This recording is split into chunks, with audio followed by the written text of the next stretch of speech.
Wizards, your daily Washington Wizards podcast, part of the Locked On Podcast Network. Your team every day.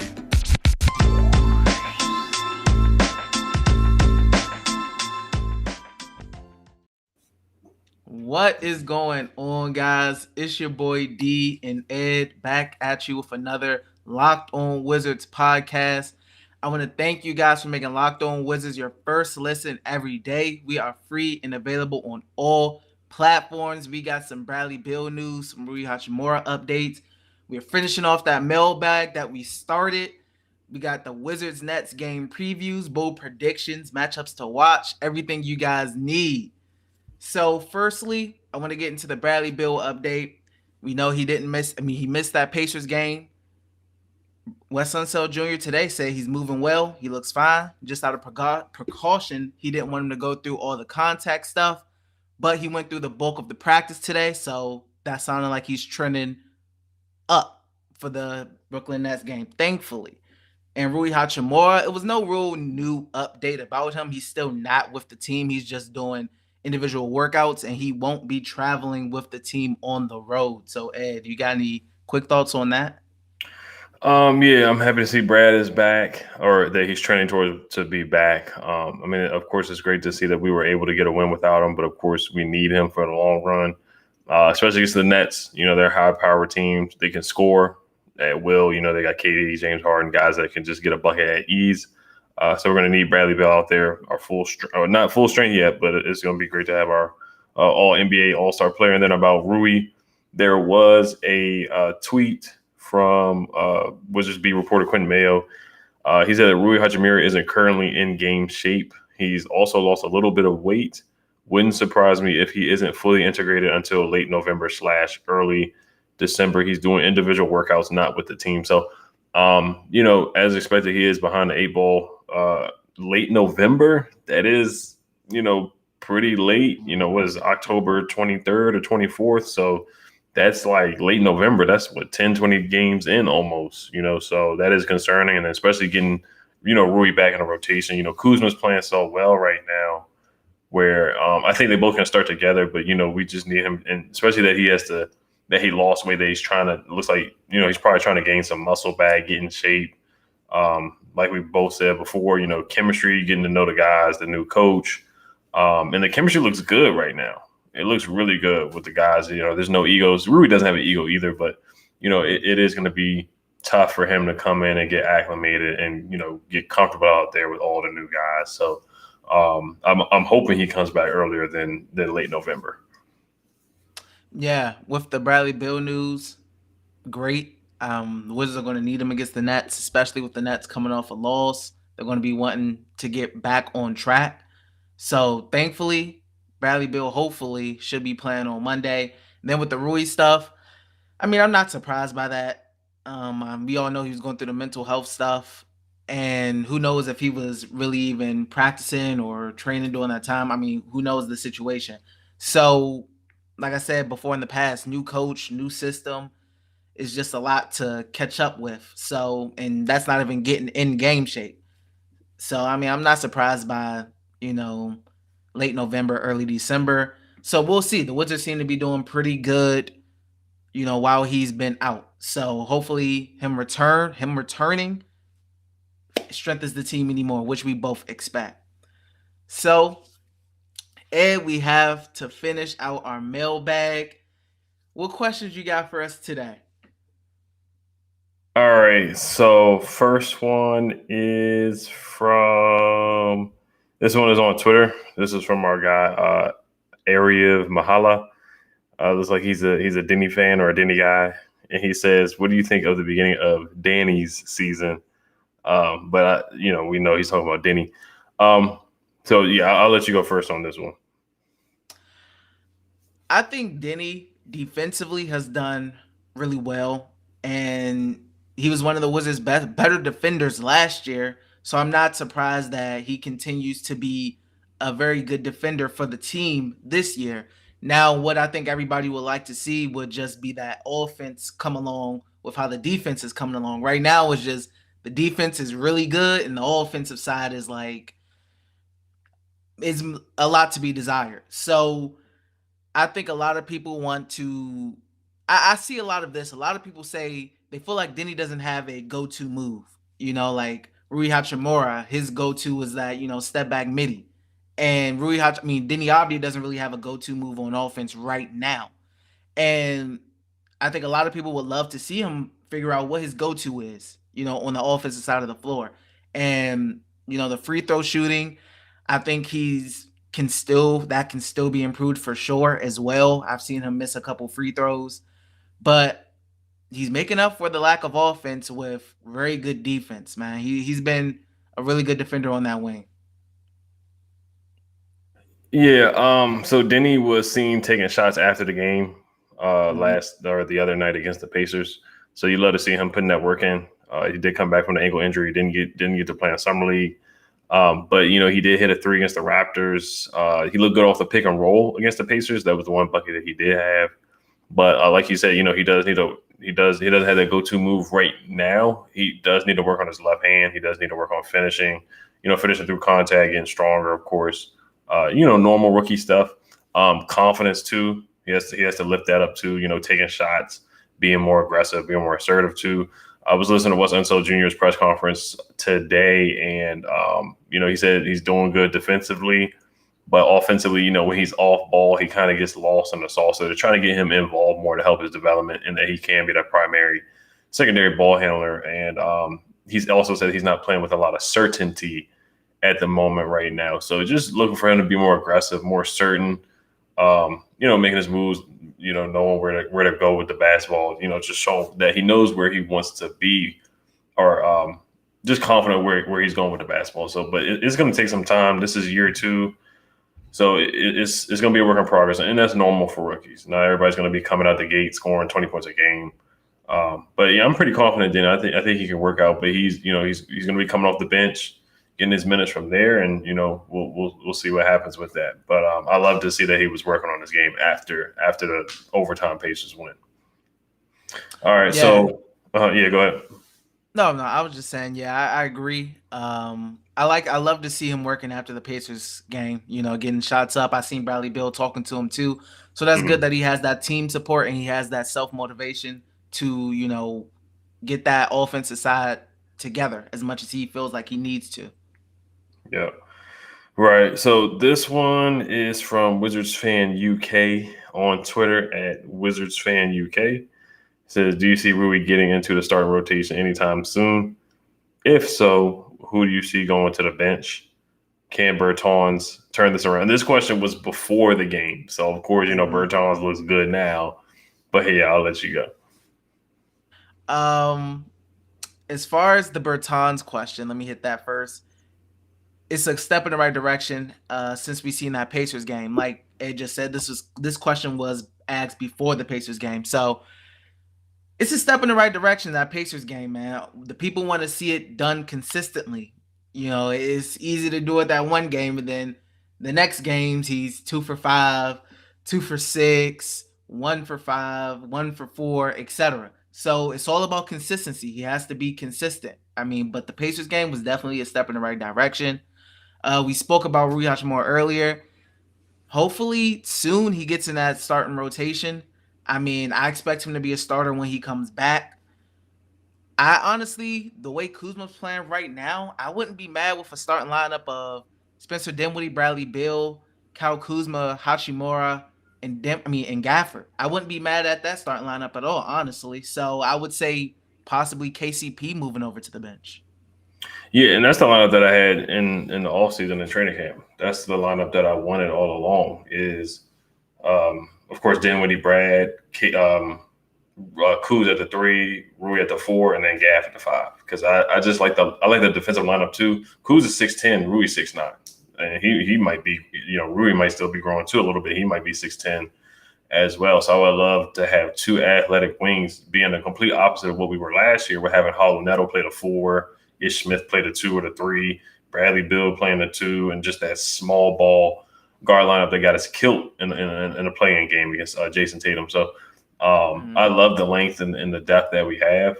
Kuz has to start. He played his way into the starting lineup. But it's only 2 games. You don't want to overreact, but I just can't. It wouldn't sit right when we had seeing Kuz sit on the bench. Especially, it's not just about scoring.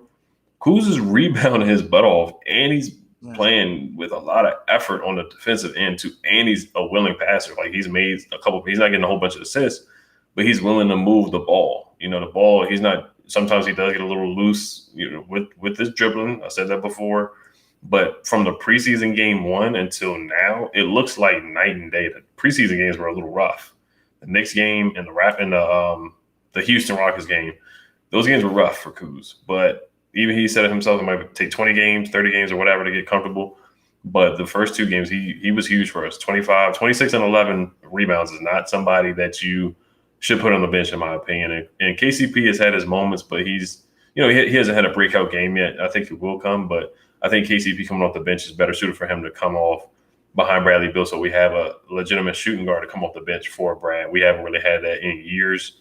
We had like Martell Webster, Jordan McRae and Jerome Robinson and Marcus Thornton, Jody Meeks and guys like that. No disrespect to those guys, but I think KCP will be one of the better backup shooting guards out of the group of backup shooting guards that we have had for Bradley Beal in the past 5, 6, 7 years. So, but Bertans, man, we can't slander Bertans. We just can't. We had to give him his props, man. The guy played his butt off. He had a step back 3 in the clutch.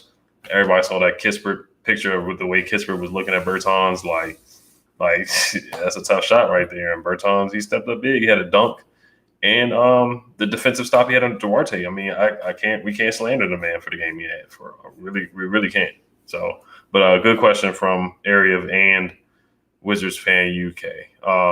But I to see Rui getting into the rotation anytime soon, yeah, I see him starting. Clearly, I see him starting with Kuz and Gaff, Brad, and Dinwiddie. Yep, 100%. And we got a couple more mailbag questions for you guys. But before we get to that, I have a message from our friends over at Prize Picks. All right, NBA fanatics, have you heard about Prize Picks? Prize Picks is daily fantasy made easy. I love this, and I know you will too. Prize Picks has the best NBA DFS prop game on the market. Prize Picks offers more NBA props than any other DFS prop operator and offers all the superstar players as well as bench players, only recording a handful of minutes each game. Prize Picks offers any prop you can think of, from yardage to touchdowns, even interceptions thrown. All of our listeners that deposit and use our promo code will receive a 100% instant deposit match up to $100. Just be sure to use promo code NBA. You pick 2 to 5 players in an over/under on their projections, and you can win up to 10 times on any entry, and it's just you versus the projected numbers. Prize Picks allows mixed sport entries. For example, you could take the over on LeBron combined with the under on Mahomes in the same entry. Use the award-winning app on both the App Store and Google Play. Entries can be made in 60 seconds or less. It's that easy. Prize Picks is safe and offers fast withdrawals. Don't hesitate. Check out prizepicks.com and use promo code NBA, or go to your app store and download the app today. Prize Picks is daily fantasy made easy. And we also have a message from our friends at DirecTV. Does this sound familiar? You've got one device that lets you catch the game live, another that lets you stream your favorite shows, you're watching sports highlights on your phone, and you've got your neighbor's best friend's login for the good stuff. Well, I want to tell you about a simple way to get all that entertainment you love without the hassle, and a great way to finally get together. It's called DirecTV Stream, and it brings your live TV and on-demand favorites together like never before, so you can watch your favorite sports, movies, all in one place. That means no more juggling remotes and no need to buy another device ever again. And the best part, there's no annual contract. So get rid of the clutter and the confusion and get your TV together with DirecTV Stream. You can learn more at directtv.com. That's directtvcom.com. Compatible device required. Content varies by package. So, Ed, we got a couple more mailbag questions. What do you got for us? All right, so yeah, we got 2 more, and then we'll probably answer, though there's like 1 more after that, so we'll probably answer that on another episode. But this one is from Abdullah from DMV Sports Zone. They do DC sports content on YouTube as well, so shout out to him and those guys over there. He says, when Thomas Bryant comes back, what would the rotation look like? Man, that's a tough question. But I mean, we've talked about it a bunch of times. What happens when Thomas Bryant comes back? I mean, I just don't know. I honestly don't know. With Montrezl Harrell playing at a high level and Daniel Gafford playing at a high level and the chemistry looking like how it is like you want to get Thomas Bryant out there on the floor, but I don't know. I'm just not a big fan of forcing minutes for players when certain things are, if it ain't broke, don't fix it. That's how I look at it. And I'm big on players, getting rhythms, and it's hard to get rhythms when you're just playing in like little increments like Scott Brooks was running with Gafford, Lynn, and Lopez. But it was okay because Gafford had the conditioning issues and the foul issues, etc. A game like the Pacers, it would have worked out because Daniel Gafford got the fourth foul early in the third quarter, and Montrezl had to come in for a long time for that third quarter, so it would have worked out then. But what happens when Gafford's playing good and Harrell's playing good and neither of them are in foul trouble? You just slide Thomas Bryant in there for a little bit, and it's just, I mean, I'm not, to be honest with you, I can't give you a solidified answer right now for that. Yeah, it's going to be really intriguing. A lot of people want to see Thomas Bryant play at the 4. A lot of people ask if Montrezl Harrell, I've seen a lot of comments, a lot of people asking if Montrezl Harrell could play in the 4, suggesting that one of those guys should play at the 4. I don't personally see that happening. I just don't, in Miles Turner and Sabonis, they had a good chemistry of, Miles Turner playing at the 4, Sabonis playing at the 5. And it works out because they both can shoot threes. They both are physical. Thomas Bryant can shoot threes. That is true. But defensively, I don't really see him, moving his feet well enough to guard 4s because nowadays 4s are stretch 4s. 4s are guys like Jaylen Brown. Jason Tatum will play the 4. Kyle Kuzma for us was playing a 4 and was doing a good job against Miles Turner. There was just times where Miles Turner could not guard Kyle Kuzma. There was vice versa. We couldn't stop obviously Miles Turner had 40 points. But there's just a lot of 4s that are guys that can put the ball on the floor and they can shoot the 3. So that would be the tough matchup for Montrezl Harrell. Montrezl Harrell already kind of struggles defensively at that 5 spot anyway. Thomas Bryant struggled at the 5 spot playing defense. So he's probably going to struggle at the 4 spot playing defense. So I don't see that really working out. But yeah, TB, he deserves, all of those guys deserve minutes. All of these guys give 100% effort every night. That's the thing. Thomas Bryant brings 3-point shooting, floor spacing. He's more of a polished has more polished post moves. I've seen him do some good post moves in his time. I think he's a really good offensive player. I think he's a good finisher around the rim.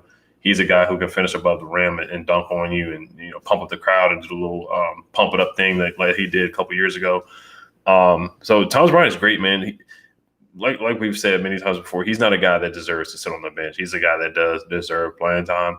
I don't know if it will get to the point where Gaff and Harrell are playing really well to the point where TB's like, hey, man, I just want to find another team where I can get more playing time. This is a contract year for Thomas Bryant, too, so he has to make an impression. It's unfortunate they had the ACL injury, so, of course, he had to wait out a whole year just to recover and come back.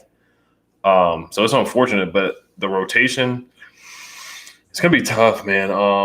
Gafford does have to play better. He didn't play his best game against the Pacers, and he said that on social media. He said, be better. He can't foul. So if there are nights where Gaff is in foul trouble, Harrell's not playing well, then TB I could see nights where TB might get some more playing time than Gaff, or he might get some more playing time than Harrell. So I could see that. So we just got to let it play out. And if a trade does happen, that's going to happen in February. So we'll see. But the way the chemistry is looking right now, man, Gaff and Harrell, they look good, but time will tell. But the rotation, once again, I don't see TB playing the 4, so he would have to be the third big coming off. He would have to be the second big behind Harrell coming off the bench, in my opinion, right now, when he comes back. Yeah. All right, so the second one is from Guppy Ambrosio.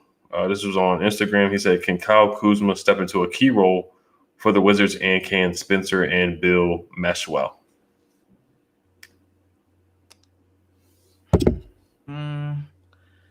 Spencer and Bill, I've spoke about them multiple times.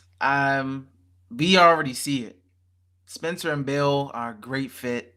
I mean, if there's nights where, Spence is off, Bradley Bill can pick up the slack for him. If there's nights where Bill isn't available, as we saw against the Pacers, Spencer Dinwiddie is well equipped to pick up the slack, in that production and offensive production. I mean, their games fit very well and they mesh very well. Bradley Beal and Spencer Dinwiddie, they look amazing right now. They look amazing.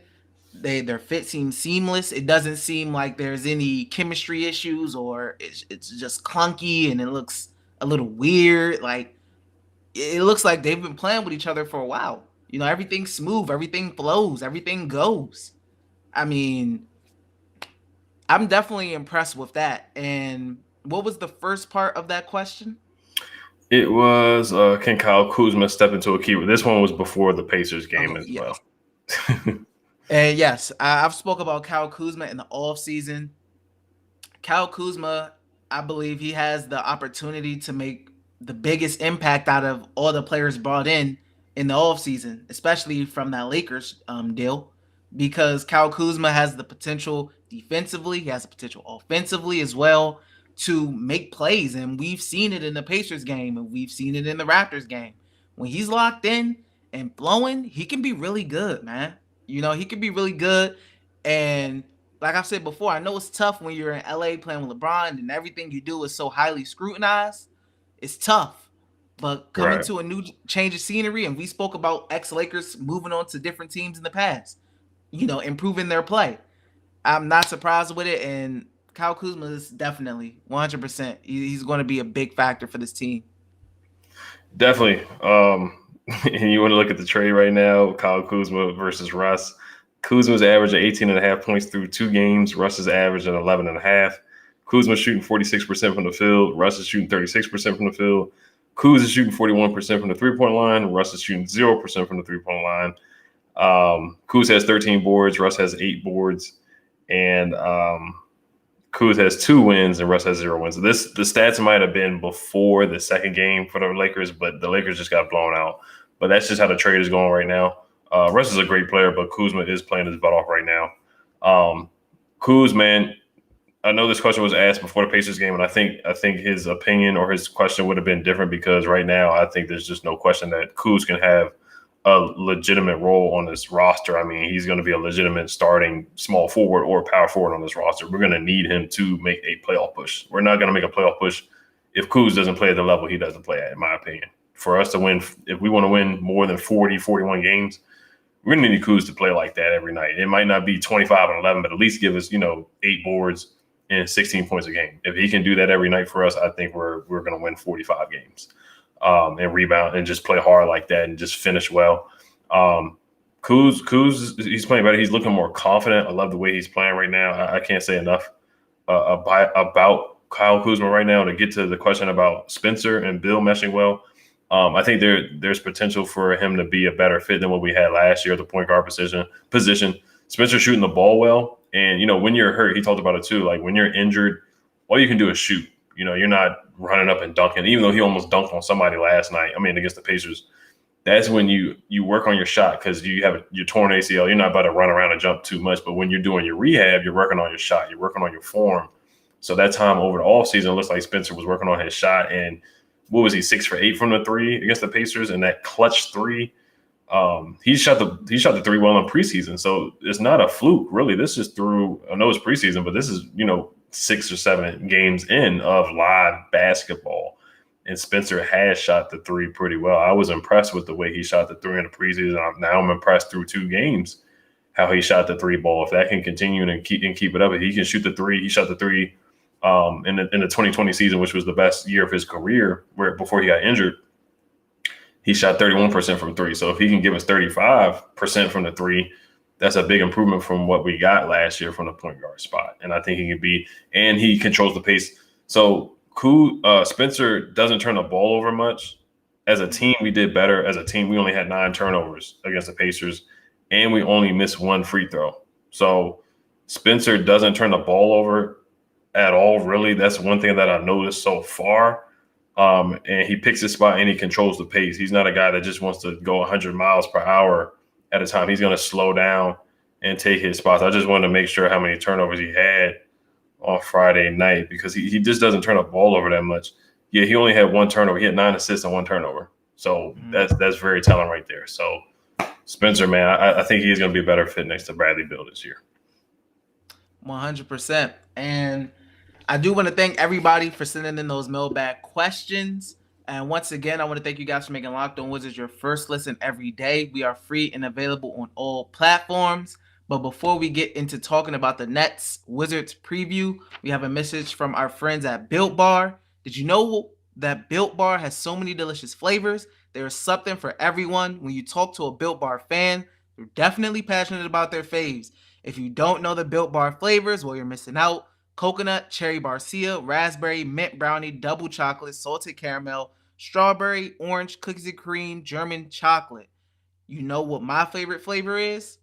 It's definitely salted caramel. If you haven't tried all the flavors, you can get a mixed box where you'll get 2 of each of the 9 flavors. Not only are Built Bar flavors the best tasting, but they're healthy too. Check out the macros: 17 to 18 grams of protein, calories ranging from 130 to 180, only 4 to 5 grams of sugar, and only 4 to 5 grams of net carbs. Amazing flavors, all tasty, all healthy. Order today and get the grasshopper cookie or raspberry or whatever you like. Built Bar is the official protein bar of the U.S. track and field team as well. The offer is to go to Built.com and use promo code LOCK15 and you'll get 15% off your order. Use promo code LOCK15 for 15% off at Built.com. We also have our message from our friends at Rock Auto. With the ever-increasing numbers of makes and models, it's now impossible for your local chain auto parts store to stock all the parts you need. Why endure often pointless or seemingly intimidating questioning and wait while the person behind the counter orders the parts on their computer, choosing the only brand their warehouse happens to carry? You have computers with access to rockauto.com at home and in your pocket. Save time and money when you use Rock Auto. Why choose to spend 30%, 50%, and even 100% more for the same parts from a chain store or a car dealership? For example, the Honda Odyssey fuel pump is $353 from a chain store, but only $216 from Rock Auto. Rock Auto is a family business serving do-it-yourselfers for over 20 years. Rock Auto prices are reliably low for every customer. They have everything you could need: brake pumps, tail lamps, motor oil, and even new carpet. So go explore their easy-to-use website today to find the solution to your auto part needs. Go to rockauto.com right now and see all the parts available for your car or truck. Write Locked On in their "How did you hear about us" box so they know we sent you. Amazing selection, reliably low prices, all the parts your car will ever need. rockauto.com. So Ed, let's get into this Nets Wizards preview. Yes, sir. What's your expectations? What's your matchups? What are you looking out for? Okay, so big matchups, of course, is who's guarding Kevin Durant. I mean, Kevin Durant, in my opinion, is the best player in the NBA right now. So whoever's guarding him, and it's not going to be a one-on-one matchup. It's going to be a team effort.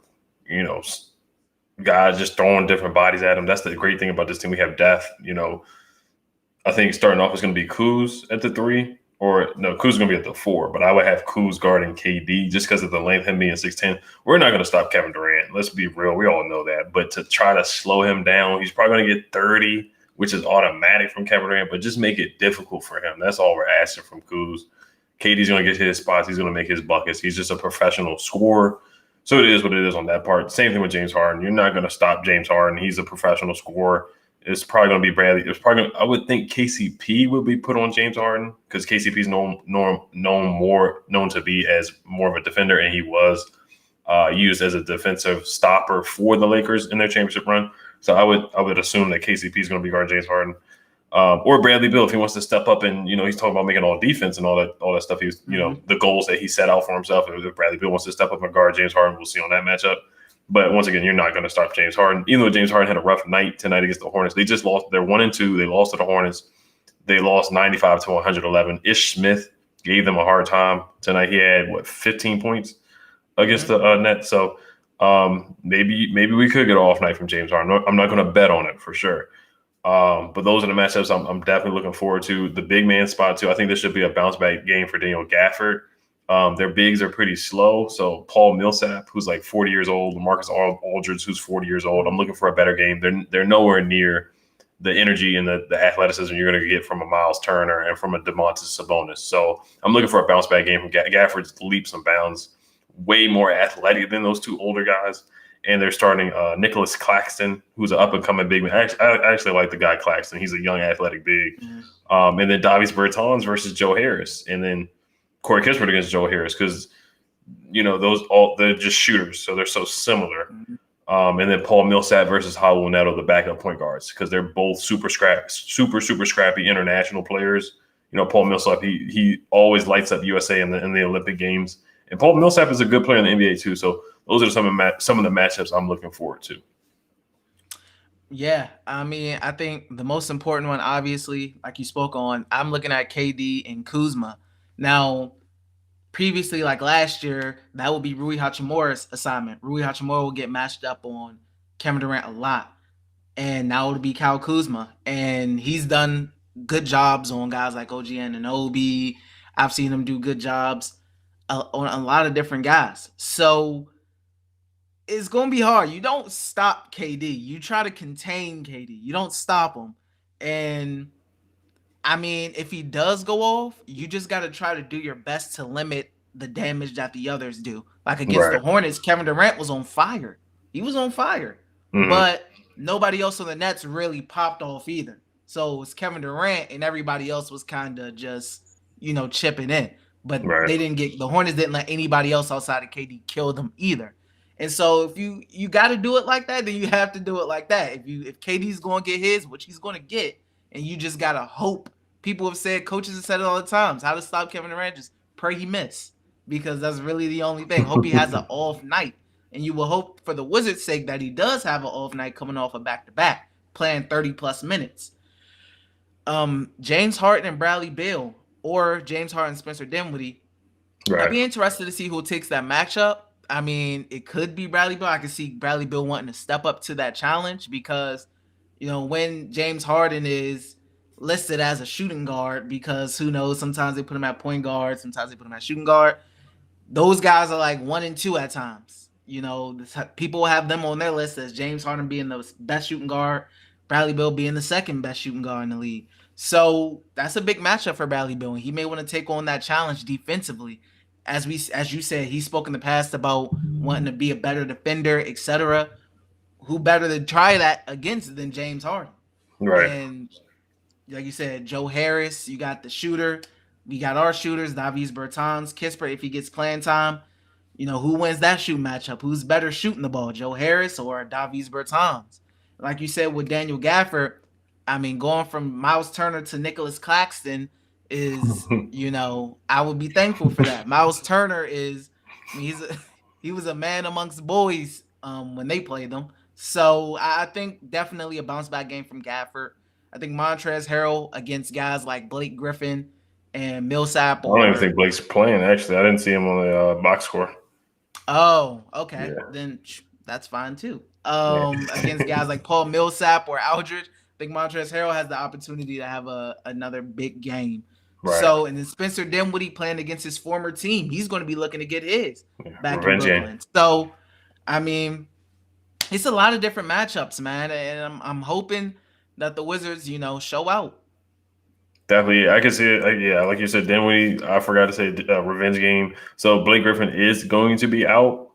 Okay. But yeah, like you said, you cannot let the others go off. You cannot let Paul Millsap go off. You cannot let Bruce Bowen have a good game. You can't let Patty Mills come in and torch you. Now, if James and KD go off, it is what it is on that part. Sometimes they're just going to get hot, and there's nothing you can do. But for the other guys, you got to limit them. You cannot let Joe Harris get wide open threes, because there's been games last year where he went off and hit like 5 or 6 threes against the Wizards. And we did a good job against them last year. We beat them twice. But, of course, Kyrie not being there is really hurting them. Before the pod, you brought up the people protesting to let Kyrie play. That's funny. But yeah, we'll get to our score prediction and bold prediction here. We got our keys to victory. And then, of course, Wetzel Jr. coaching against Steve Nash. So that will be interesting as well. But, I'll let you go with the bold predictions first. Bold predictions, I will say Wizards win. Wizards go 3-0. And I think Bradley Beal drops 35. I'll say Bradley Beal drops 35, shooting over 50% from the field, and the Wizards get a win and go 3-0. Okay, I could definitely see that happen. I'm gonna say Dinwiddie keeps the hot hand. I don't see a point guard out there that can really match up with Dinwiddie because Dinwiddie is 6'6", and their point guards are Patty Mills and Javion Carter, who's a scrappy defender, because I remember he played in college. He went to West Virginia. He's a scrappy defender. But I don't see anybody matching up with Dinwiddie. I think he keeps the high hand. I think he keeps shooting well. I think he keeps getting to the basket, and he's playing that. He knows those Brooklyn rims and the gym, so he's probably used to shooting around there. So he's going to get to his spots and get to the free throw line. So I'm going to say 30 points again for Spencer Dinwiddie. I mean, that sounds good to me. I hope Spencer can hit that 30, and I hope Brad can hit that 35. Why can't they both hit it? But guys, we are going to definitely end it off there. I know it's a little bit of a longer episode. Thanks for sticking with us. Of course, thank you for making Locked On Wizards your first listen each and every day.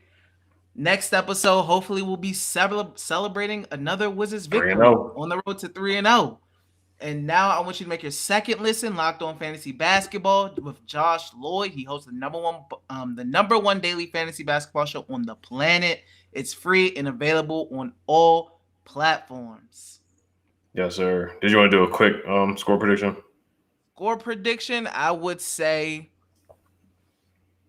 115 to 110 Wizards. Okay. I got the same 119. I got 119, 113 Wizards. And we'll end it off there. All right, yes, y'all. Sir. Hell to the Wizards. Peace.